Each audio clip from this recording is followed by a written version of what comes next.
If you need a laser pointer, we can use this. If you want to change slide, just press this or this.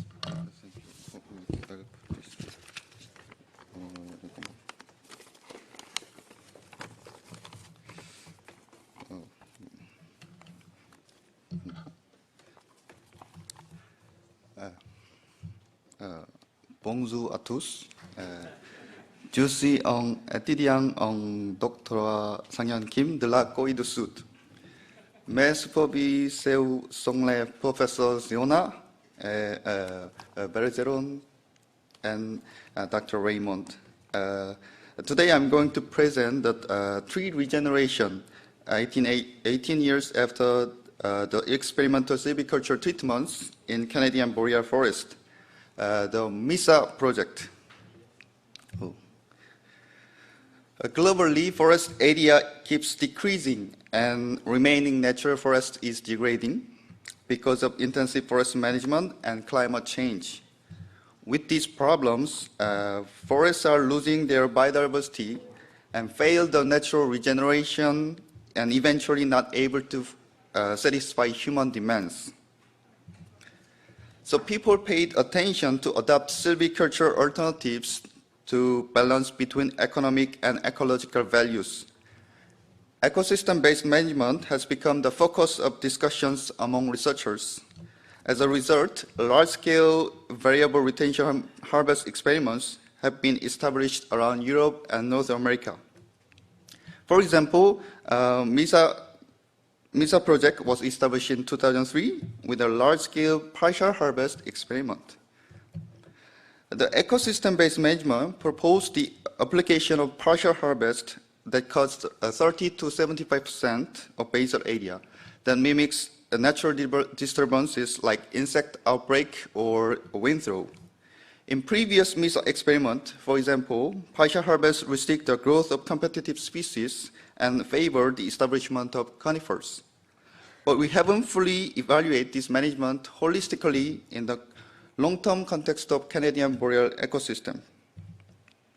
So in my PhD thesis, I will take the regeneration and soil ecosystem parts for MISA experiments. First, I will assess regeneration dynamics by analyzing seedling growth, density, and their driving factors. The two other chapters will be discussed in the next year, GREMA2023. I will conduct this study in natural even-aged black spruce stands located in northern Saguenay and North Shore regions. This study area is within two bioclimatic regions, balsam fir, white birch, and black spruce phaedomosses. The experimental design is a factorial in randomized blocks and composed of 6 study sites, which are 3 densely younger stands and 3 sparsely older stands. One block contains 6 treatments, totaling to 36 experimental units. And within each experimental unit, we have 42 permanent sampling plots, which was established 1 year before harvesting. And in our study, I sampled seedlings 18 years after cutting. Experimental silvicultural treatments designed by Canadian Forest Service were conducted in 2003 and scarification 1 year after. They are composed of clearcutting, seed tree, and 3 variants of shelter wood and control. The proportion of harvest basal area was 50% for the shelter wood, 75% in seed trees, and 100% for clear cut. Differences between shelter wood are spatial pattern and proportion of scarification. For example, mini-strip harvesting has the most scarification spots. So my first chapter is about how black spruce regeneration in post-harvest stands. Site invasion by understory vegetation such as shrubs or deciduous plants is a major issue in clear-cut area. For example, you see this graph that Kalmia plants inhibit conifer regeneration by interrupting nutrient cycling with tannin production. In Alaska, the warmer, drier conditions are already changing the vegetation composition.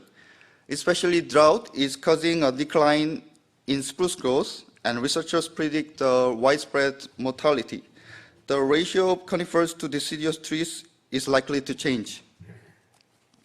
So my hypothesis is uniform shelter wood system with spark scarification will favor the establishment of black spruce seedlings than shade-intolerant deciduous plants, because it will provide intermediate level of solar radiation, mineral soil exposure, and water use efficiency to promote conifer seedlings and density.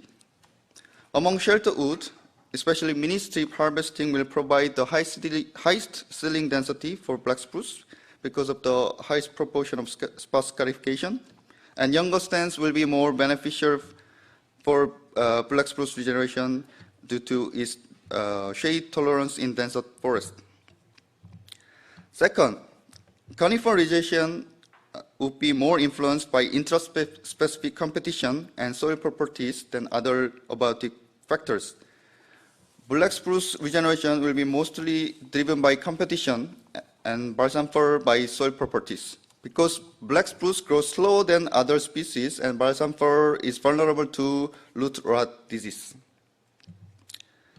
To test this hypothesis, I conduct 2 inventories to study seedling growth, density, and competition between shrubs, conifer, and deciduous plants. First, I count all seedlings in each microplot and categorize them by species and height class. Second, I chose one dominant seedling in each microplot to assess the regeneration after the treatment. For each chosen seedling, I measure age, diameter, height, reproduction type, rooting substrate, and brophyte abundance on the surface. For solar radiation, I measured with pyranometer for the percentage transmittance of photosynthetically active radiation. For more information, you can refer to the GREMA TV. To test water use efficiency of plants, I apply stable isotope analysis because when plants exposed to water stress, they tend to catch more radioactive carbon. So I took 1-year-old branch cuttings of black spruce and balsam fir, and after subsampling, I will measure isotope ratio carbon 13 to 12 using elemental combustion system. To see the relationship with seedling competition, soil microbiome respectively, I will analyze essential soil physical-chemical properties for plant and microbial growth. In this study, we evaluate novel design of partial harvest to achieve sustainable forest management.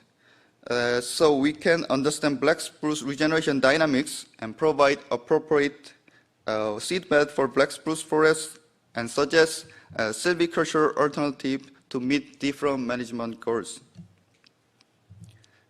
Here with the virtual visit link, you can explore MISA experimental sites. This photo was taken 12 years after one of the partial harvest system ministry. I appreciate Professor Girona, Bergeron, and Dr. Raymond for constant support and invaluable supervision. And special thanks to the committee and colleagues for the contribution to the project. Merci beaucoup.